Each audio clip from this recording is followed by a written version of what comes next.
하나님의 말씀 에베소서 4장 4절과 5절 말씀입니다. 하나님의 말씀 에베소서 4장 4절과 5절 말씀입니다. 제가 먼저 봉독을 해드리겠습니다.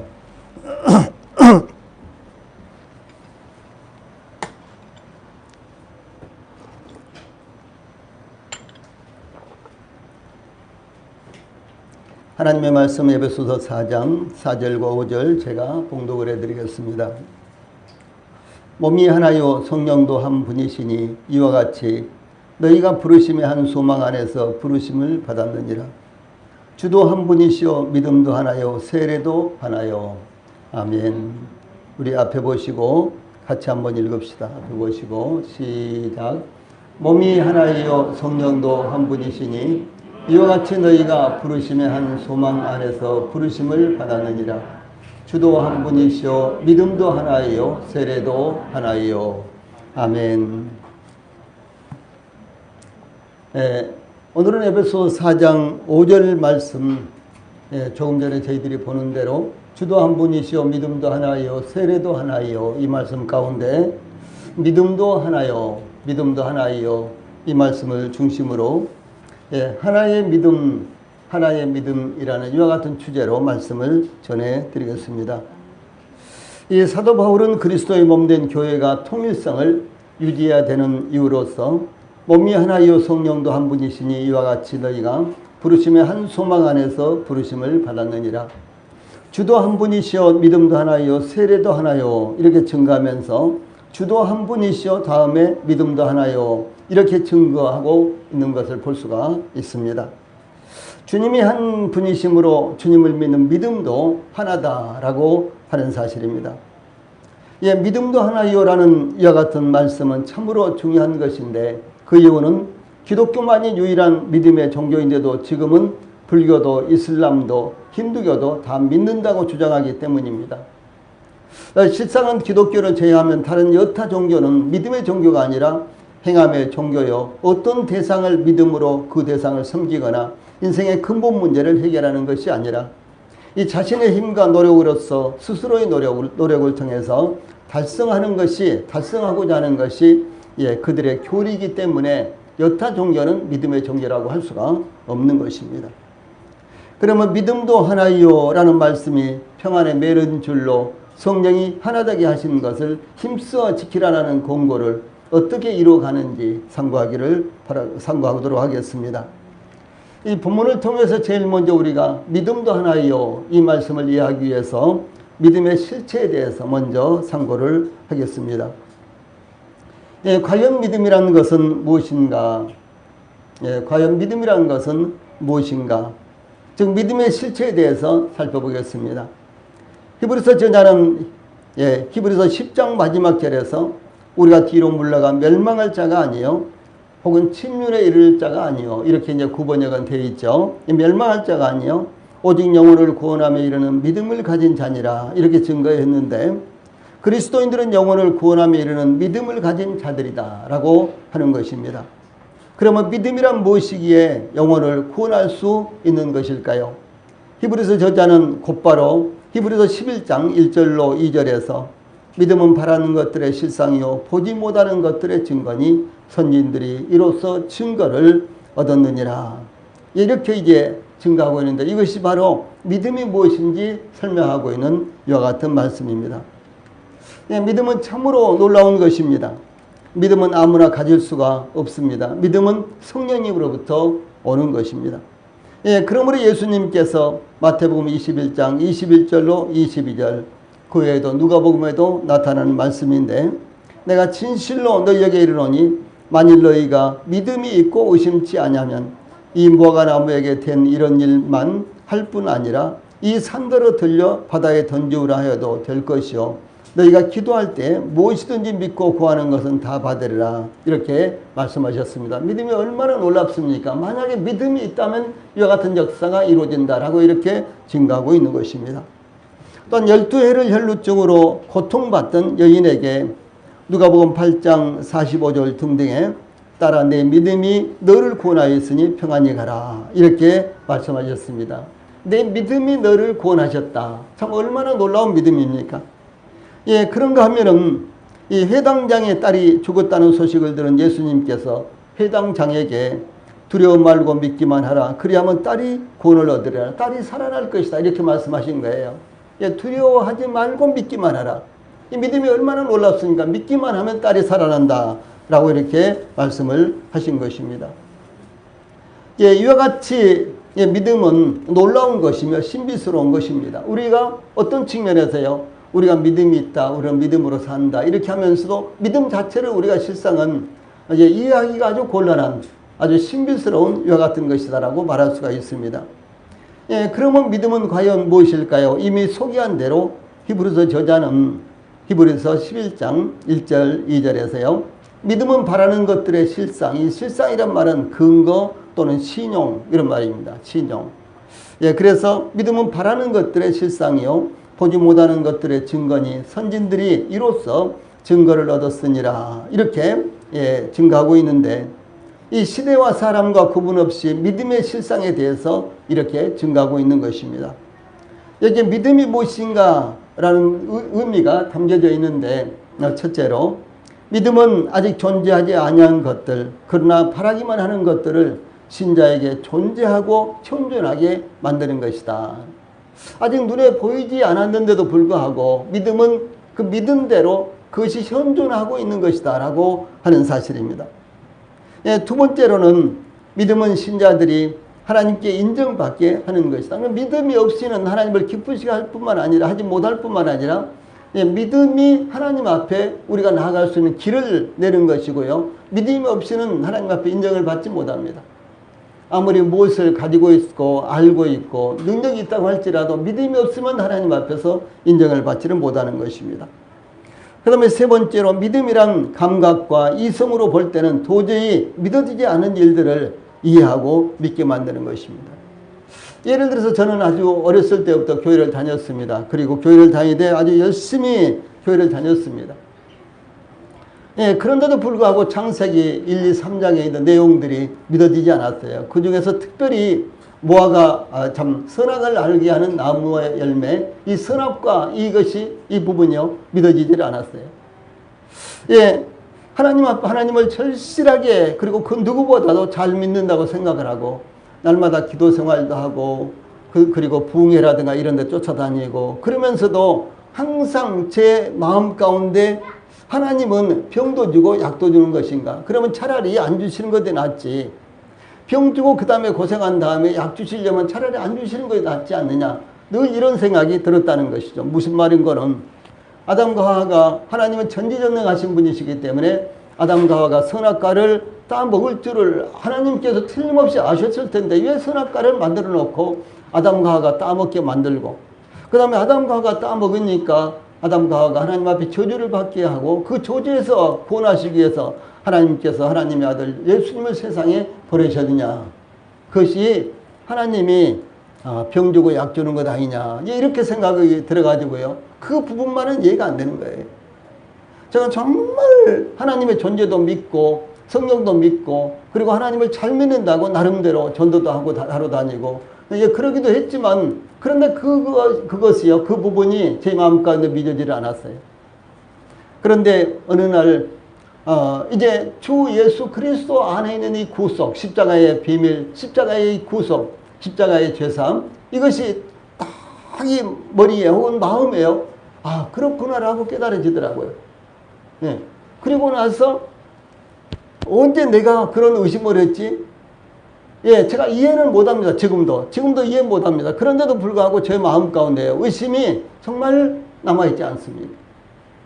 참 믿음이라는 것이 얼마나 신비스럽습니까? 믿음은 이와 같은 역사를 이루는 것을 말한다는 것이죠. 그래서 믿음이라는 것은 감각과 이성으로서 도저히 이해되지 않고 믿어지지 않은 것도 믿음이라는 것을 그것을 받아들이는 이와 같은 능력이 있다라고 하는 사실입니다.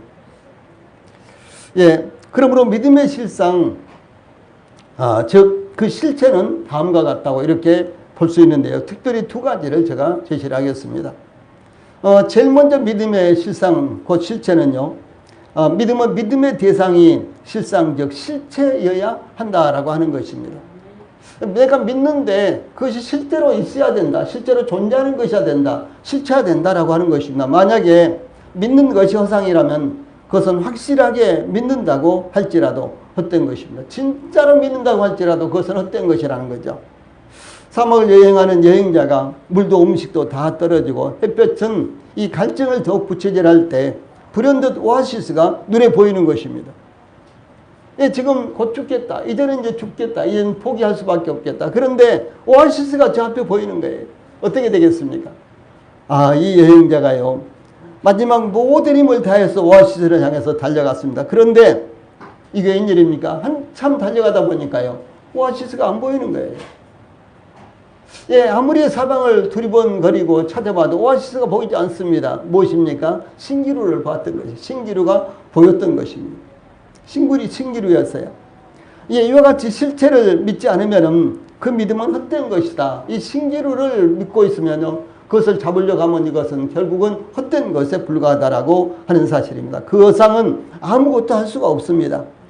이와 같은 모든 종교의 믿음의 대상들은 다 헛된 허상에 불과합니다.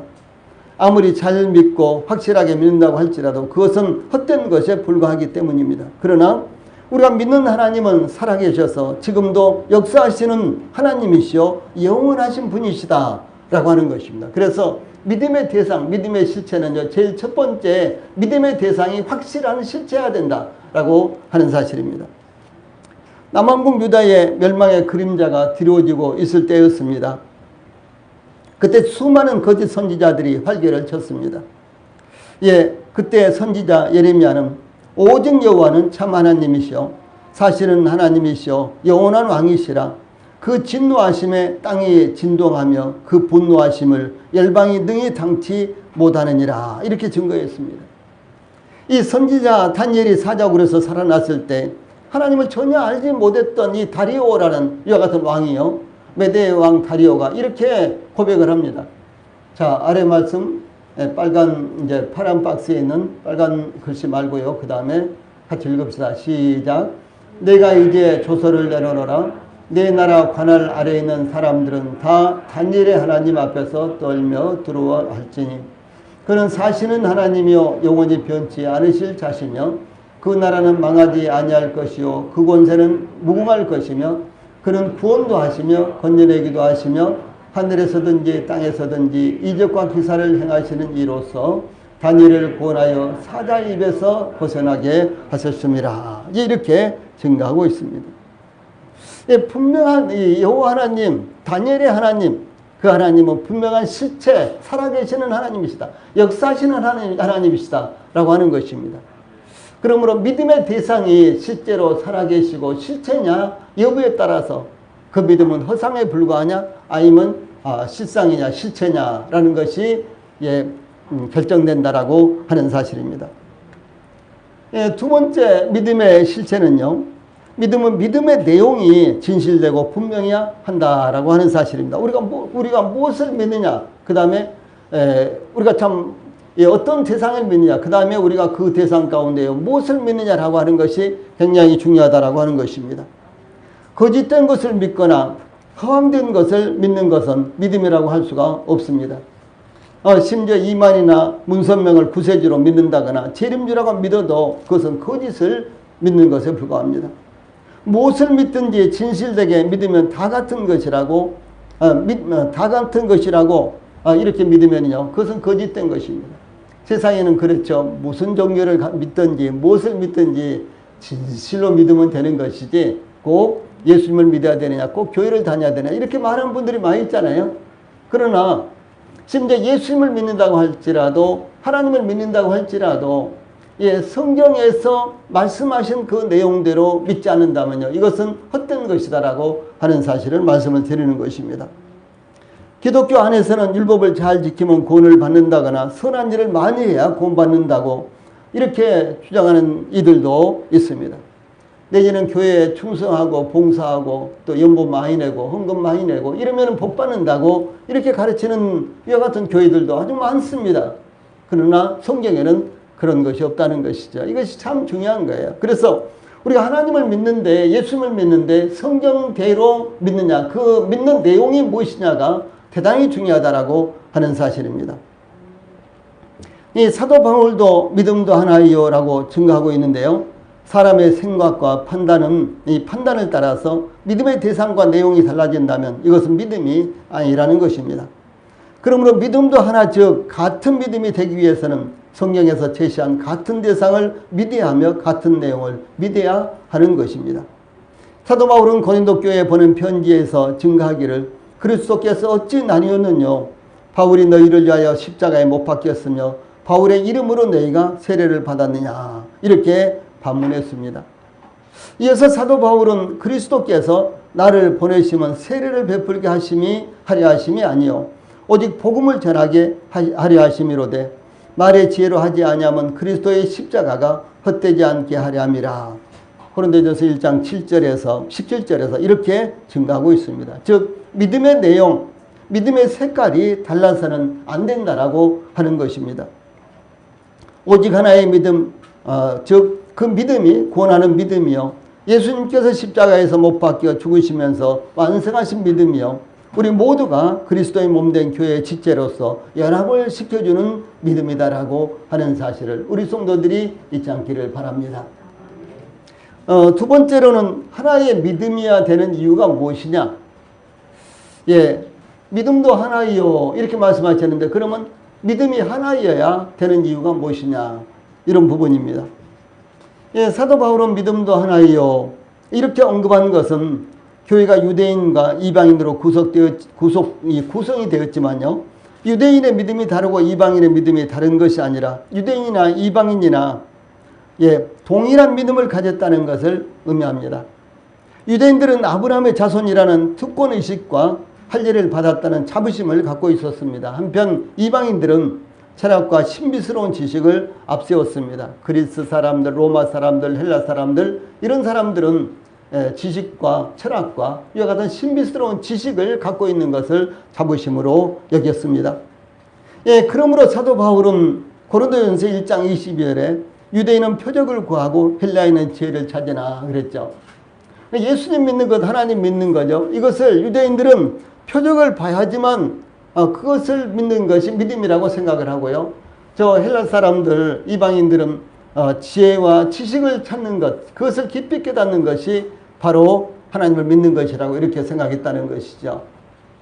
그런데 사도 바울은요, 무엇이라고 증거하고 있는 거는 고린도전서 1장 23절 24절에서 우리는 십자가에 못 박힌 그리스도를 전하니 유대인에게는 거리끼는 것이요 이방인에게는 미련한 것이로되 오직 부르심을 받은 자들에게는 유대인이나 헬라인이나 그리스도는 하나님의 능력이요 하나님의 지혜니라 이렇게 증가하고 있습니다. 이 사도 바울이 증가한 것은요 어떤 기적을 행하고 심지어 이 사도 바울도 많은 기적을 행했습니다. 그렇죠? 죽은 사람도 살렸어요. 사도 바울이 이 사역할 때요 사도 바울을 통해서 얼마나 놀라운 기적이 일어났는지 사도 바울이 이렇게 지나가면요 그 그림자가 사도 바울이 지나가면은 이 사도 바울을 통해서 병고침을 받기 위해서 많은 병자들이 몰려왔습니다. 그런데 사도 바울이 일일이 다 그들을 위해서 기도해주고 일일이 그들을 위해서 안수해주고 그럴 수가 없었어요. 그런데 이 사도 바울이 이렇게 지나가면요 그 병자들이 마구 기다리고 있는데 그림자가 그 병자들을 딱 스쳐가면 병이 낫고 그랬어요. 그럼 얼마나 놀라운 능력입니까? 또 뿐만 아니라 사도 바울은 율법에 아주 정통한 이와 같은 학자였습니다. 이 사도 바울이 랍비였어요. 랍비는 율법에 정통한 학자로서 율법을 가르치는 선생님이다. 그런 의미입니다. 그러므로 이 사도 바울만큼 능력이 있고 사도 바울만큼 이 성경에 대한 지식이 해박한 사람이 누가 있었겠어요. 그런데도 불구하고 사도 바울이 뭐라고 증거하고 있습니까?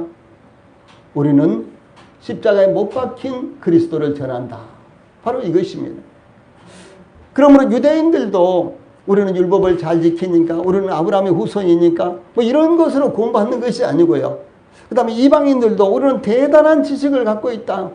아리스토텔레스로부터 시작해서 우리는 헬라와 그리스의 이와 같은 수도 없이 많은 지혜자들을 통해서 많은 지혜를 우리는 알고 있다. 그것으로 구원받지 못한다는 것이죠. 그러므로 유대인이나 이방인인 헬라 사람들이나요 동일하게 무엇으로 구원받아요? 십자가에 못 박힌 그리스도로 말미암아 구원을 받는 것입니다. 그래서 사도 바울이 전하는 복음은 뭐 지혜나 기적을 일으키는 것이나 뭐 이런 것이 아니라 우리는 십자가에 못 박힌 그리스도를 전한다. 이것이 유대인들에게는 거리끼는 것이요, 이방인들에게는 미련하게 생각이 드는 것일지라도 바로 그리스도는 하나님의 능력이요, 하나님의 능력이요, 하나님의 구원이다. 이렇게 증거를 하고 있는 것입니다.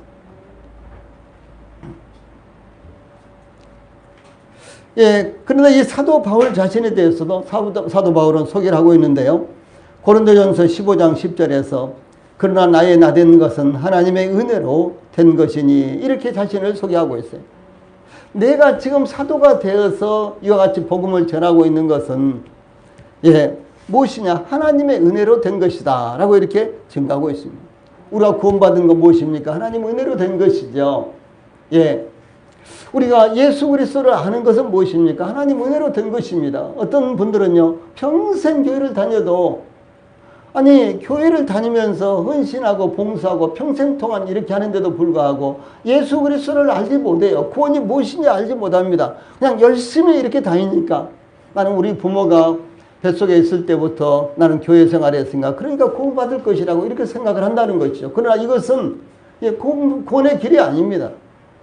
이것은 하나님께서 계시하신 구원의 길이 아니라는 사실이죠.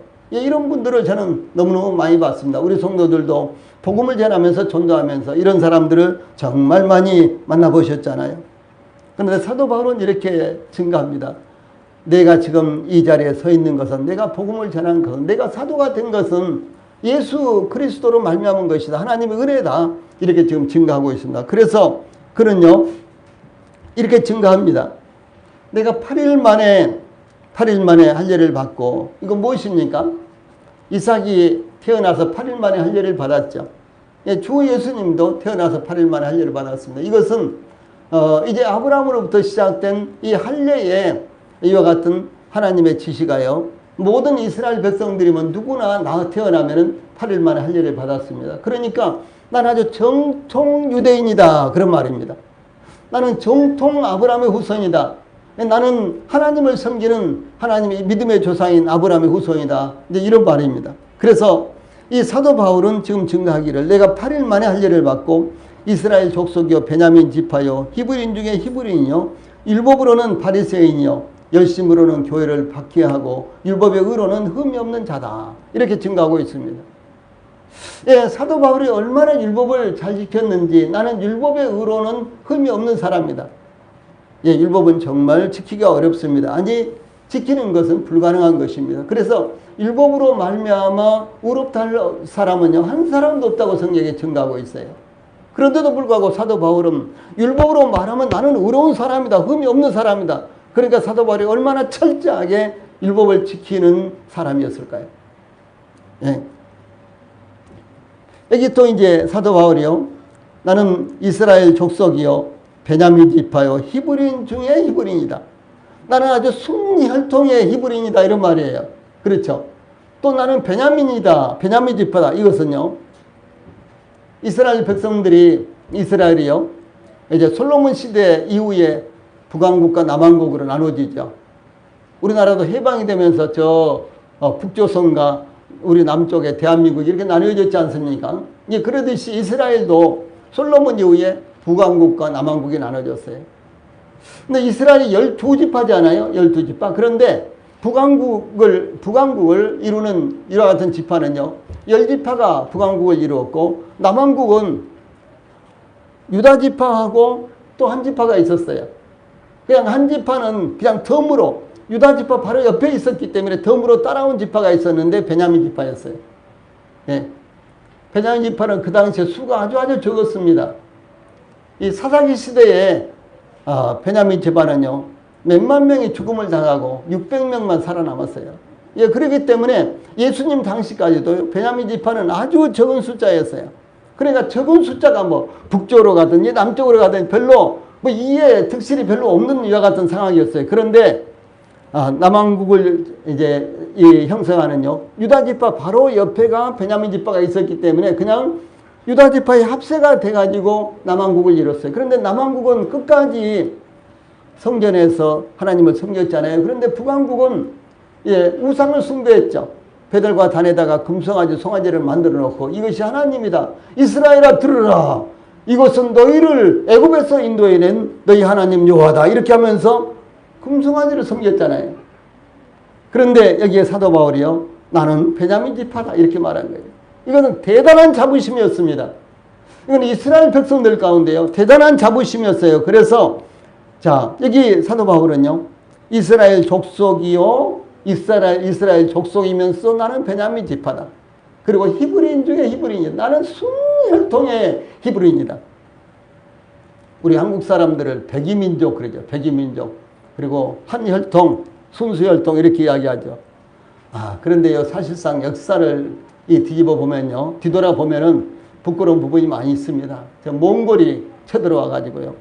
저 남쪽까지 전부 다 휩쓸어 버렸어요. 그때 여자들을 몽골 군대들이 겁탈을 하고 수도 없이 많은 2세들이 발생을 했고요. 그것뿐만 아닙니다. 이런 말을 하면요. 이같이 참 부끄러운 이와 같은 역사가 우리나라에도 수도 없이 많이 있습니다. 그런데 이 사도 바울은요. 나는 히브리인 중에 히브리인이다. 나는 그야말로 순수한 혈통이다. 이스라엘 사람으로서 나는 순수 혈통이다. 나만큼 순수 혈통이 누가 있느냐 이런 말이에요. 그런데 또 그뿐만 아니었습니다. 율법으로는 바리새인이요. 이것은 율법을 적극적으로 섬기는 민족주의자들을 의미합니다.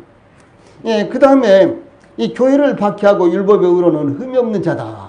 이렇게 증거했습니다. 그러니까 유대인으로서 자랑할 것이 그 누구보다도 많았지만 그런데 사도 바울이 이것을 어떻게 생각했느냐. 빌립보서 3장 7절로 9절에 보면요. 그러나 무엇이든지 내게 유익하던 것을 내가 그리스도를 위하여 다혜로 여길 뿐더러 밑에 가지색 이거 빌립보서입니다. 그러나 무엇이든지 내게 유익하던 것을 내가 그리스도를 위하여 다혜로 여길 뿐더러 또 모든 것을 해로 여김은 내 주 그리스도 예수를 아는 지식이 가장 고상하기 때문이라. 내가 그를 위하여 모든 것을 잃어버리고 배설물로 여김은 그리스도를 얻고 그 안에서 발견되려 함이니 이렇게 증가하고 있습니다. 자, 조금 전에 어땠습니까? 율법적으로는 바리새인이요, 이스라엘 사람이요, 그 다음에 베냐민 지파요, 그리고 히브리인 중에 히브리인이요, 그 다음에 교회를 박해하기로는 1등 같은 사람이요, 등등 이렇게 이야기했지 않아요? 그 다음에 율법으로는 흠이 없는 사람이었다. 그런데도 불구하고 이것은 사도 바울이 정말 내세울만 한 것이었습니다. 이스라엘 백성들 가운데 이러면은요, 와, 정말 대단한 사람이에요. 저런 사람은 정말 100에도 한 사람 없어. 이 정도로요, 존경받고 내세울 만한 것이 있는데, 그런데도 사도 바울은 그 자신의 이런 부분에 대해서요, 나는 배설물로 여긴다. 라고 이렇게 했습니다. 이건 아무런 의미가 없다. 하나님 앞에서 이것은 아무런 의미가 없는 것이다. 라고 이렇게 주장합니다. 과거 저는, 제가 이 구원의 확신을 갖기 전에요, 모태신앙이라든가, 이런 그 교회 안에서도 그렇고, 또 제가 활동할 때도 그렇고, 모태신앙, 이런 사람들을 만나면 되게 부러웠어요. 왜냐하면 저는, 우리 마을이 아주 큰 마을이었는데, 저 혼자 교회를 다녔어요. 초등학교 때. 당연히 우리 어머니와 아버지는, 교회 다녀보신 적이 없으신 분들이에요. 근데 아무튼 어떻게 해서 제가 교회를 다니게 됐는데, 저 혼자 교회를 다녔거든요. 그래서 이제 교회 가면은, 교회에서 만나는 친구들이요, 교회 담임 목사님이 아주 유명한 목사님이신데 아주 젊은 목사님이셨어요. 근데 그 목사님 둘째 아들이 저하고 같은 학년이었어요. 그래서 유초등부에 같은 반이었거든요.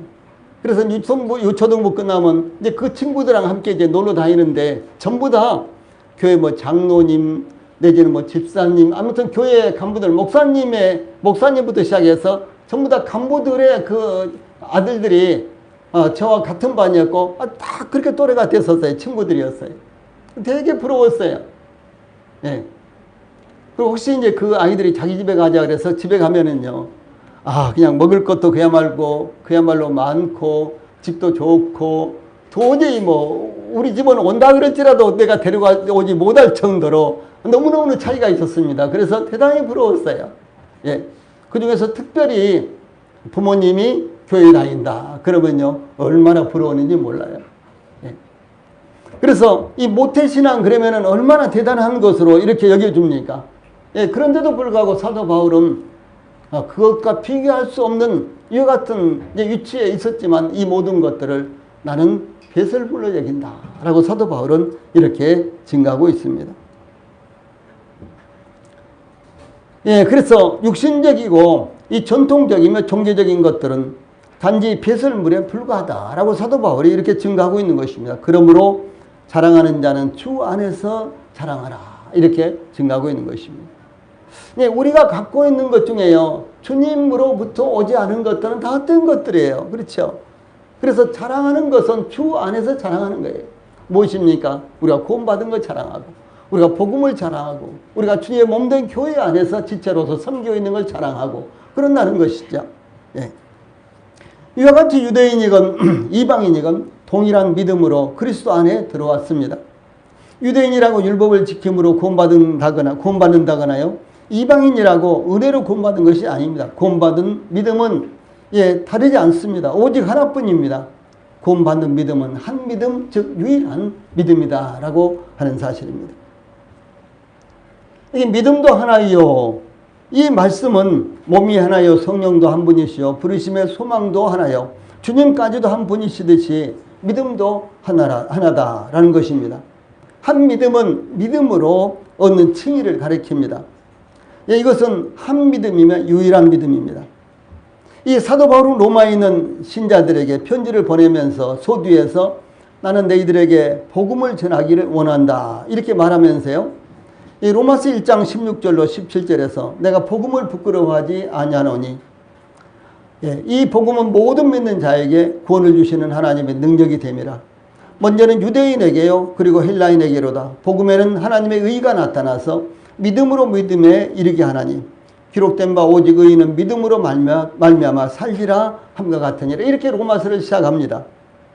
이어서 이제 사도 바울은 로마서가 16장까지 있죠. 그 중에서 이제 전반부가 11장까지입니다. 1장부터 11장, 그 다음에 12장부터 16장, 이렇게 두 부분으로 나눠지는데, 이제 그 전반부에서 그가 전하는 복음을 소개합니다. 그는 그 복음을 부끄러워하지 않았습니다. 그 복음은 모든 믿는 자에게 구원을 주시는 하나님의 능력이었기 때문입니다. 또 그 복음은 모든 믿는 자에게 구원을 주시는 하나님의 능력일 뿐만 아니라 그 복음에는 하나님의 의가 나타나 있기 때문입니다. 즉 어떻게 의롭다함을 얻을 수 있는가에 대한 비결을 담고 있기 때문인 것입니다. 그것은 한마디로 말한다면요, 오직 의인은 믿음으로 말미암아 살리라, 이런 말씀입니다. 로마서 전체를요, 이제 한 문장으로 말한다면 오직 의인은 믿음으로 말미암아 살리라, 이것을 증가하고 있다라고 하는 사실입니다. 그리스도의 십자가의 사역이 이루어지기 전, 그러니까 예수님께서 십자가에 못 박혀서 죽으시기 이전에는요, 그 말씀이요, 이전까지는 모든 사람들, 특별히 유대인들, 율법을 지키려고 했었던 유대인들은 율법 아래에 있었고 율법이 전파되었지만 그 율법은 그리스도가 오시기까지만 해당되는 시한부적인 것이었다라고 하는 사실입니다. 자, 이 말씀을 이제 성경에서 이제 우리가 성경에 이렇게 나타나 있고, 제가 또 이 말씀을 드리는 것은 지금도 율법을 지킴으로 말미암아 하나님을 섬기고 율법을 잘 지켜야지만 구원을 받을 것으로 전하고 있고 그렇게 생각하는 사람들이, 기독교인들이 많다라고 하는 사실입니다. 그런데 자, 성경은 뭐라고 말하느냐? 이 갈라디아서 3장 9절에요. 자, 위에 황색 박스에 있는 말씀 같이 읽어봅시다. 갈라디아서 3장 19절 말씀 시작. 그런즉 율법은 무엇이냐? 분부함을 인하여 더한 것이라. 천사들로 말미암아 중보의 손을 빌어 베푸신 것인데 약속하신 자손이 오시기까지 있을 것이라. 이렇게 증가하고 있습니다. 그래서 그리스도께서 오셔서 이 십자가의 사역을 완성하셨기 때문에 사도 바울은 여기에 특별한 단어를 사용해서요, 새로운 시대가 열렸다는 것을 증거합니다. 그 특별한 단어는 이제는 이라는 말입니다. 이제는 그런 말입니다. 여기 이제는 이라는 말은요, 우리가 이제 이 앞에서 이제 봤던 로마서 3장 21절에는 말씀입니다. 이제는 이라는 이와 같은 단어인데, 이제는 이라는 말은요, 강조형으로서 바로 이때에 시간적으로 지금부터 앞으로 이런 의미가 되는 거예요. 무슨 말인 거는요, 새로운 시대가 열렸다라고 하는 사실입니다.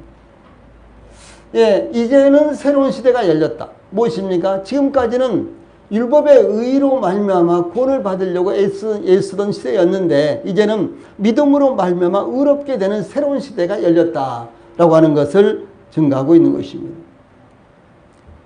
예, 그래서 이제 로마서 3장 21절에 이제 제일 아래에 있는 박스입니다. 박스에 있는 말씀입니다. 여기에 그러므로 율법의 행위로 그의 앞에 의롭다 하심을 얻을 육체가 없나니 율법으로는 죄를 깨달음이냐 그래 놓고요.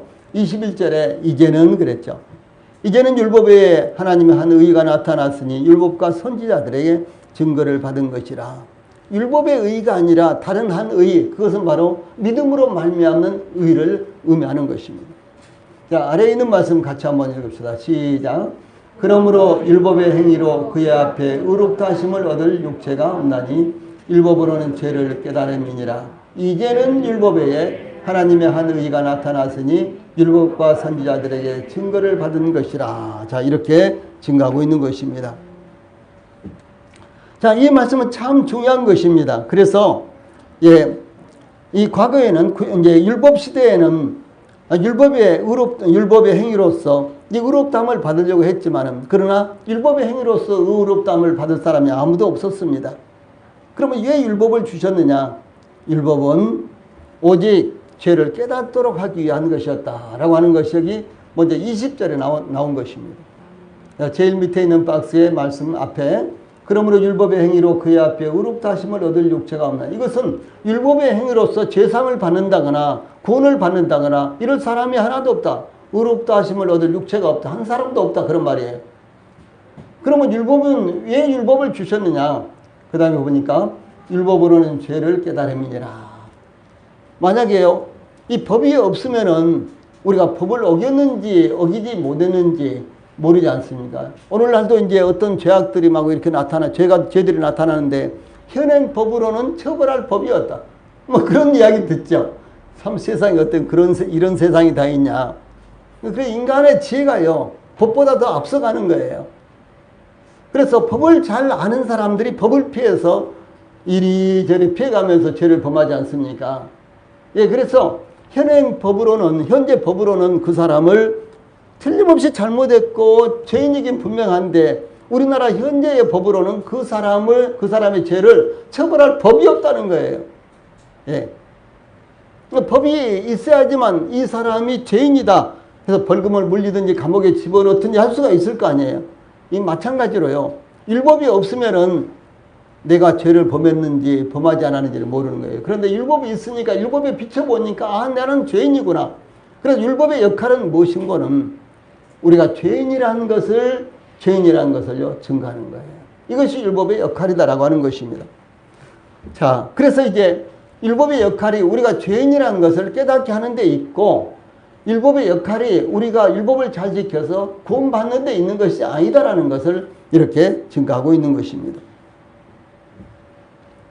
예, 그러므로 예, 인간의 노력과 힘으로는 불가능하다는 것을 깨달을 때 비로소 하나님을 의지하게 되고 하나님의 방법을 받아들이게 되는 것입니다.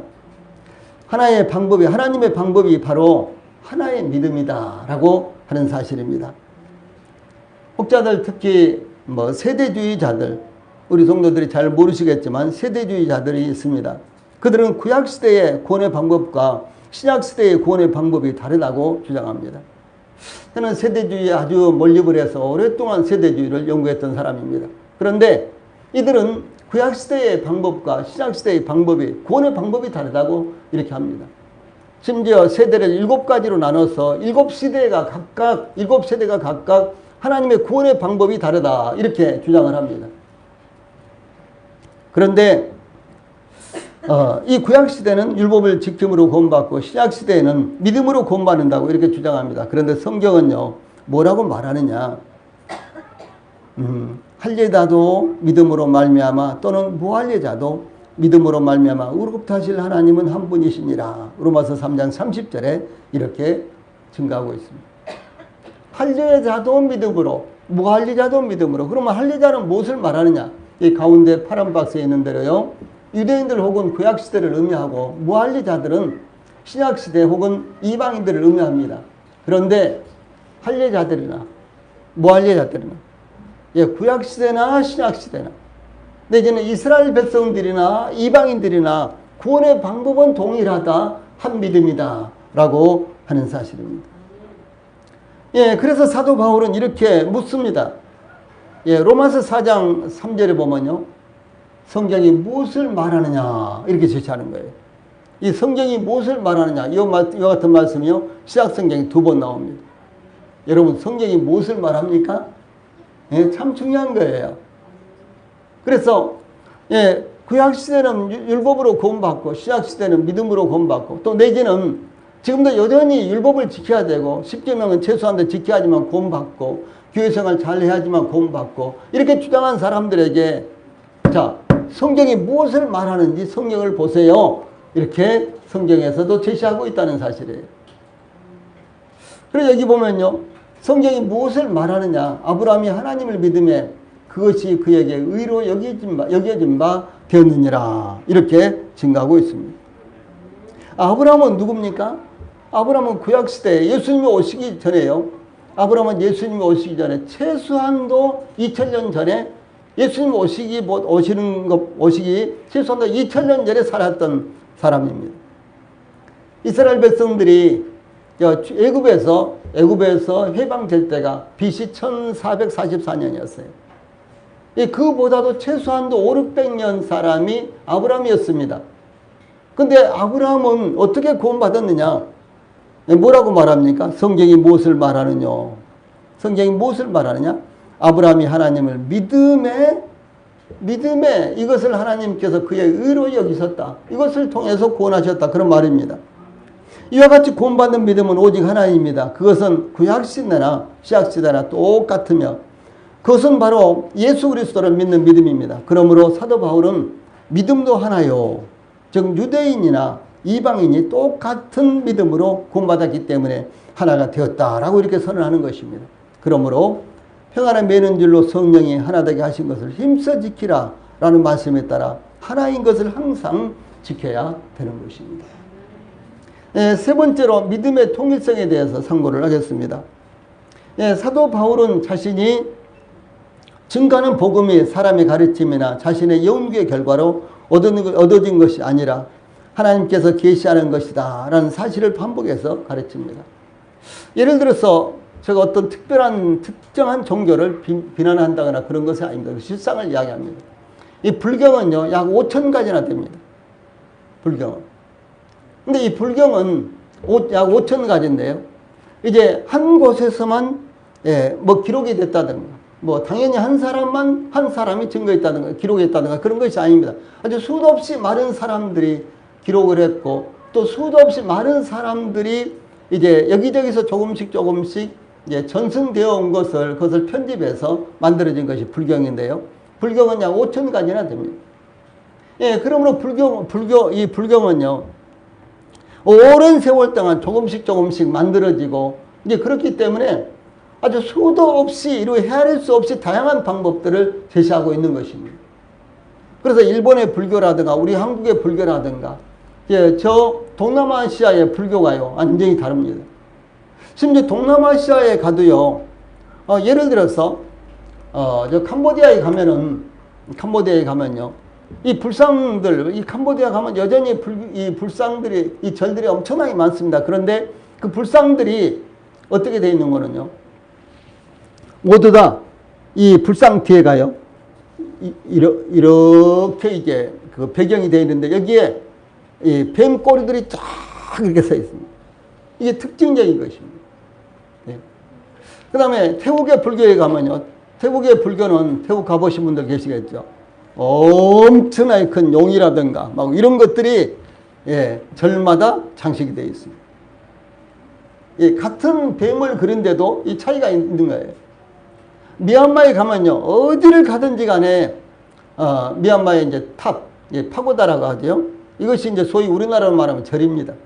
뭐 시내도 우리나라 이제 남대문 하면 제일 그 아주 그야말로 요지에 남대문이 있지 않습니까? 동대문도 있고 그렇죠. 광화문도 그렇고요. 그런데 미얀마에 가면은 제일 요지에 소위 절이 있습니다. 파고다라고 하는데 절이 있습니다. 근데 그냥 그 뭐 기차를 타고 간다든가 뭐 고속버스를 타고 간다든가 이렇게 여행을 할 때도요. 절에도 수도 없이 예, 그 파고다가 있습니다. 얼마나 많은지 모릅니다. 예. 그 탑들이 있어요. 예.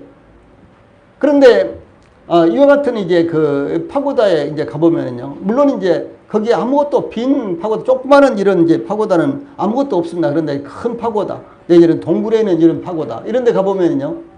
불상이 그야말로 경쟁을 하던 많이 만들어 놨습니다. 그런데 그 불상이 한결같이 뱀이 딱 꽈리를 틀고 앉아있는 그 위에 불상이 있습니다.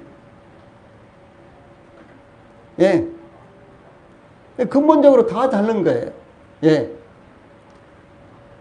그래서 이 실행을, 이 불교가 실행하는 요 같은 측면에서도요, 전부 다 다릅니다.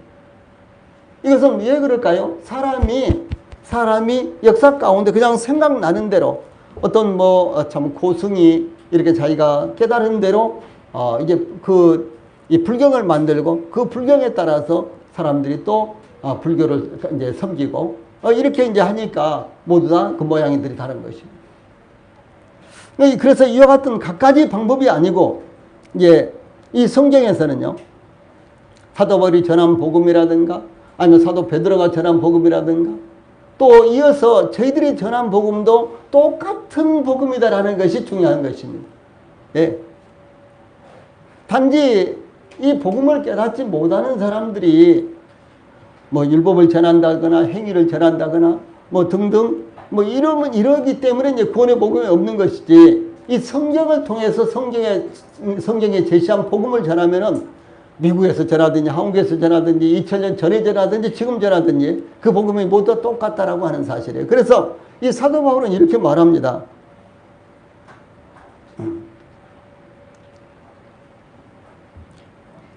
사도 바울은요, 이렇게 이야기합니다.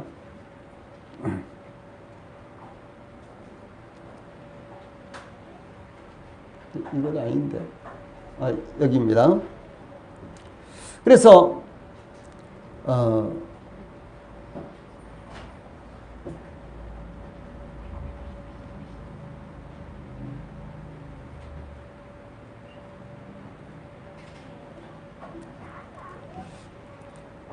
사도 바울은 이렇게 증거합니다. 내가 너에게 전한 것은 주께 받은 것이니, 고린도전서 11장 23절에 이렇게 증거합니다. 이 사도 바울이 복음을 전하는데 이것은 내가 연구해서 전하는 것이 아니라 주 예수님으로부터 받은 것을 내가 전하고 있다라고 하는 사실이에요. 이 얼마나 놀라운 것입니까? 그래서 복음은요, 성경적인 복음, 성경에 기록된 복음은 두 가지가 있을 수 없습니다. 믿음도 동일하게 그래서요, 두 가지가 있을 수 없다라고 하는 사실이에요. 또 뿐만 아니라 고린도전서 15장 3절로 4절에 이렇게 증거하고 있습니다. 내가 받은 것을 먼저 너에게 전하였노니. 내가 받은 것을 너에게 전했다. 누구한테 받아요? 예수 그리스도로부터 받은 거예요. 이것을 먼저 너희에게, 고린도 교회 성도들에게 전했는데 그 말입니다. 이는 성경대로 그리스도께서 우리 죄를 위하여 죽으시고 장사 지낸 바 되었다가 성경대로 사흘 만에 다시 살아나사, 이렇게 복음의 내용이 무엇이며 어떻게 이루어졌는가를 증거했습니다. 또한 이 갈라디아 교회에서는 갈라디아서 1장 12절에요. 이는 내가 사람에게서 받은 것도 아니요 배운 것도 아니요 오직 예수 그리스도의 계시로 말미암는 것이라, 이렇게 증거하고 있습니다. 이와 같이 복음은 하나님께서 계획하신 것이요 수많은 선지자들을 통해서 계시하신 것이기 때문에 하나님의 복음이라고 말합니다. 그 다음에 이제 예수 그리스도의 십자가의 죽음으로 이루어졌기 때문에 예수의 복음이라고 이렇게 또 말합니다. 그러면 바로 그분이 그리스도, 메시아이기 때문에 그리스도의 복음, 이렇게 복음을 불렀습니다. 네. 이 모든 복음이요, 하나님께로부터 온 복음, 예수 그리스도로 말미암는 복음, 이것을 의미한다는 것입니다. 이 갈라디아 교회에서는요, 사도 바울이 증거한 복음을 받아들임으로 하나님의 은혜를 경험을 했습니다. 그런데 그 후에 예루살렘에서 내려온 어떤 유대인들이 갈라디아 교회에서 사도 바울이 믿음으로 의롭게 된다는 것을 전파한 것은 옳은 것이지만 할례를 받고 율법을 지켜야 하지만 완전한 복음이 된다고 이렇게 가르치니까 받아들인 거예요.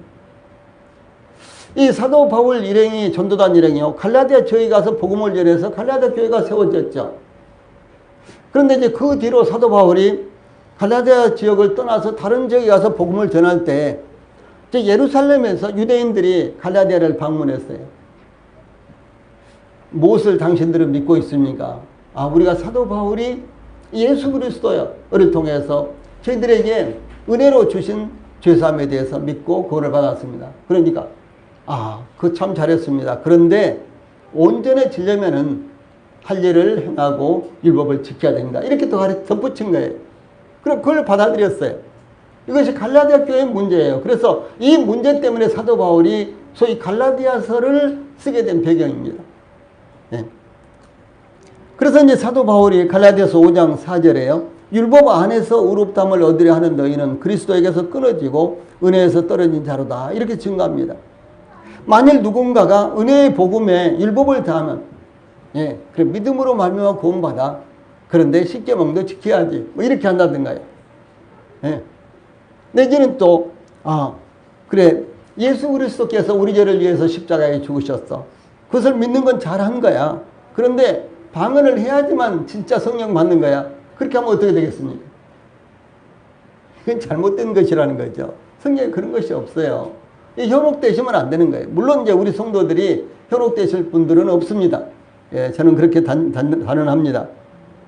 그런데 이 사도 바울은 이런 경우에 대해서요, 이제 율법에다가, 그러니까 복음에다가, 은혜의 복음에다가 무엇인가를 더한다면, 뭐 율법을 더한다거나 무엇인가를 더한다면 그런 은혜에서 떨어진 자다. 이렇게 증거합니다.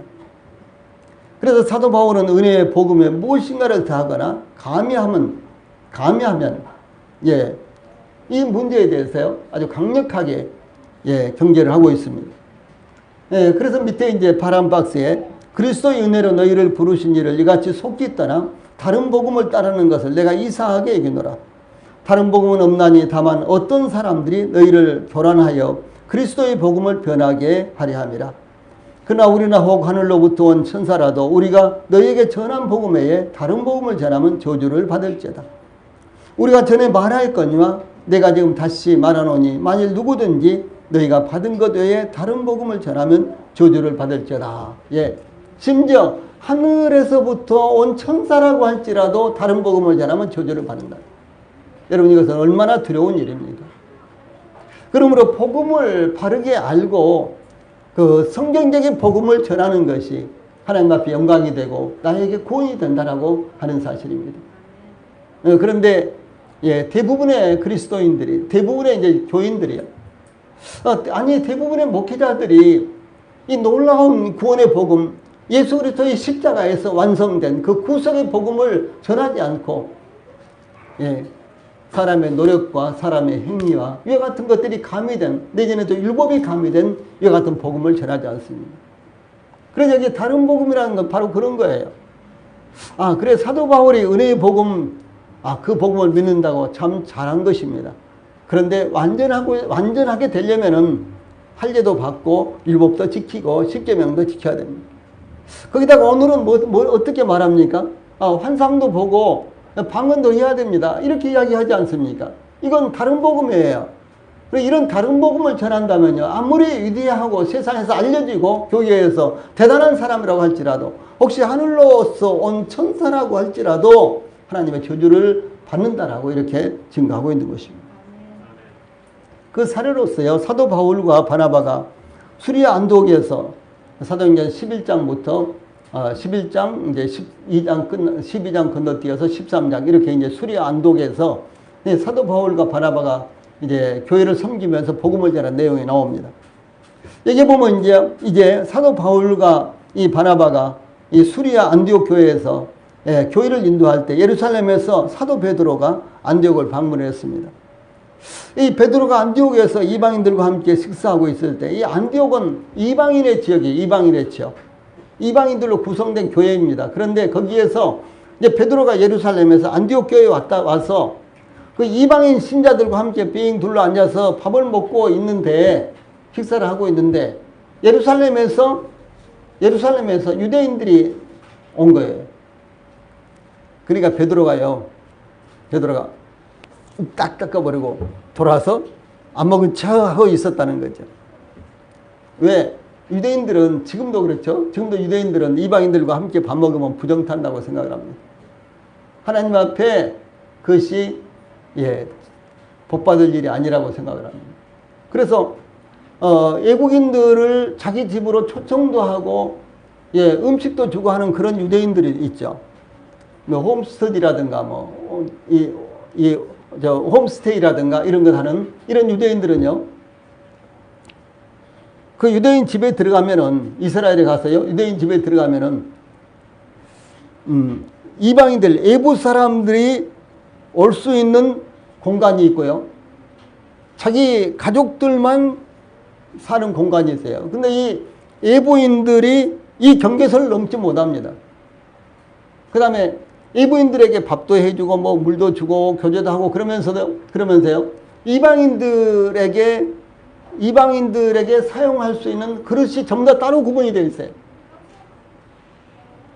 그 다음에 자기들만 따로 사용할 수 있는 것, 이와 같은 것들이 구분이 되어 있습니다. 그러니까 지금으로부터 2000년 전인데, 자, 이 베드로가 안디옥에 왔어요.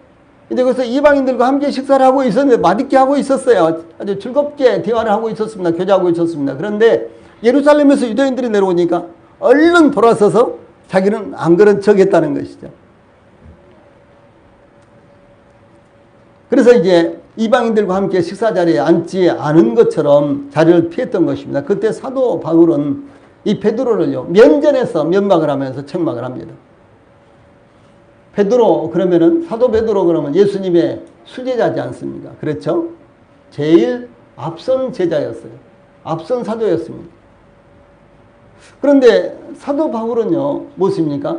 나는 만삭되지 못하여 난자 같은 사도들 가운데 가장 작은 자라 그랬잖아요. 그런데 그 사도 바울이 베드로를 면박을 주는 거예요. 앞에서요. 그 말씀이 여기에 이제 나타납니다. 같이 읽어볼까요? 밑에 있는 말씀 시작. 게바가 안디옥에 이르렀을 때에 책망받을 일이 있기로 내가 그를 대면하여 책망하였노라. 야고보에게서 온 어떤 이들이 이르기 전에 게바가 이방인과 함께 먹다가 그들이 오매 그가 할례자들을 두려워하여 떠나 물러가매 남은 유대인들도 그와 같이 외식함으로 바나바도 그들의 외식에 유혹되느니라. 그러므로 나는 그들이 복음의 진리를 따라 바르게 행하지 아니함을 보고 모든 자 앞에서 게바에게 이르되 내가 유대인으로서 이방인을 따르고 유대인답게 살지 아니하면서 어찌하여 억지로 이방인을 유대인답게 살게 하려느냐 하였노라. 사도 베드로가 딱 안 먹은 차고 돌아서니까 같이 사도 베드로와 함께 온 그 유대인들이 어떻게 하겠어요? 이게 사도 바울과 함께 동역했던 바나바까지도 미혹이 돼가지고요, 자기도 아닌 척 했다는 거죠. 그렇게 이방인들과 함께 식사를 안 하는 척 이렇게 한 거예요. 그래서 사도 바울이요 강하게 책망을 합니다. 이 사도 바울은 로마서 10장에서 이 참 구원과 유대인의 거짓 복음을 비교하고 대조하고 설명을 합니다. 그리고 우리 성도들이 로마서 10장을 읽으실 때요, 이 부분을 염두에 두시고 보시면 좋습니다. 먼저 로마서 10장 8절에 그러면 무엇을 말하느냐? 말씀이 내게 가까워 내 입에 있으며 내 마음에 있다 하였으니 곧 우리가 전파하는 믿음의 말씀이라. 이 사도 바울이 전파한요, 믿음의 말씀이라는 믿음의 말씀. 이것이 로마서 10장 6절에서 믿음으로 말미암은 의라고 이렇게 의미합니다. 의라고 하는 것을 의미합니다. 그 앞에 바로 또 5절에서는요, 모세가 기록하되 율법으로 말미암는 의를 행하는 사람은 그 의로 살리라 했거니와 이렇게 증가한 후에 이 말씀이 나오는데, 그러므로 믿음의 말씀은요 율법의 말씀과 대조되는 말씀으로 믿음의 말씀은 믿음에 의한 칭의의 말씀입니다. 믿음으로 칭의를 얻는다. 의롭다함을 얻는다. 그런 말씀이라는 거죠. 그래서 이것은 율법의 말씀과 대조되는 말씀으로 믿음에 의한 칭의를 말합니다. 예, 그것은 믿음으로 의롭게 된다는 말씀입니다. 그것은 바로 오직 의인은 믿음으로 말미암아 살리라 라는 말씀을 증가하고 있는 것입니다. 자, 이런 측면에서 볼 때 성경 전체에서, 아니 로마서뿐만 아니라 성경 전체가 다 의인은 믿음으로 말미암아 살리라, 이것을 전부 다 풀어놓은 것과 같은 것이에요. 성경의 핵심적인 내용이 무엇이냐? 의인은 믿음으로 말미암아 산다 라고 하는 사실입니다. 네. 어떤 죄인이 재판을 받고 있었습니다. 그 죄인은 율법을 지키지 못하였고 죄를 범하였기 때문에 불리한 입장에서 피고석에 앉아 판결을 기다리고 있었습니다. 변호사가 죄인을 위해 열심히 변호를 했습니다. 변호사의 변론이 다 끝난 후에 재판관은 죄인에게 무죄를 선고를 합니다. 이 사람은 율법도 지키지 못하고 아주 큰 죄를 범했는데 무죄를 선고하는 거예요. 이 재판관의 입장에서 볼 때 그 죄인이 의로우며 모든 죄와 수치로부터 무죄하다라고 선포한 것입니다. 재판관은 그 죄인을 의롭다고 선고하고 전혀 죄를 범하지 않은 것으로 간주한다라고 하는 것입니다. 우리가 오늘날 세상을 살면서도 아니 그 사람이 무죄라고? 막 이런 경우가 있잖아요. 그런데 판사가 무죄라면 끝나는 거예요. 어떻게 할 수가 없어요. 예. 우리 국민들 99.99%가 전부 다 죄인이다. 그 사람 잡아 넣어라. 그렇게 해도 판사가 무죄 해버리면요. 예, 더 이상 어떻게 할 수가 없는 것입니다. 그런데 이 죄인도 율법을 지키지 못하고 확실하게 죄인인데, 그런데 판사가 이 사람을 재판하고 나서요, 무죄! 이렇게 해버린 거예요. 무죄. 그럼 어떻게 하겠습니까? 무죄가 되는 거예요. 이것이 바로 칭의라는 거예요. 칭의, 의롭다 하심. 칭의는 하나님께서 선포하시는 것이며 법정적인 것이며 우리의 모든 죄를 보시지 않고 전에는 경건치 않은 자였지만 이제는 의로운 자로 간주하고 선포하는 것을 의미합니다. 이 죄인들을, 우리는 죄 많죠. 그런데도 불구하고 하나님께서 우리를 보시면서요, 의롭다라고 간주를 하고 의롭다 이렇게 선포하는 거예요. 그래서 의롭다라는 말은요, 그 당시 예수님 당시, 그 다음에 사도들이 활동하던 당시 재판에서 사용하는 말입니다. 재판에서 사용하는. 지금은 무죄, 유죄 그렇지 않습니까?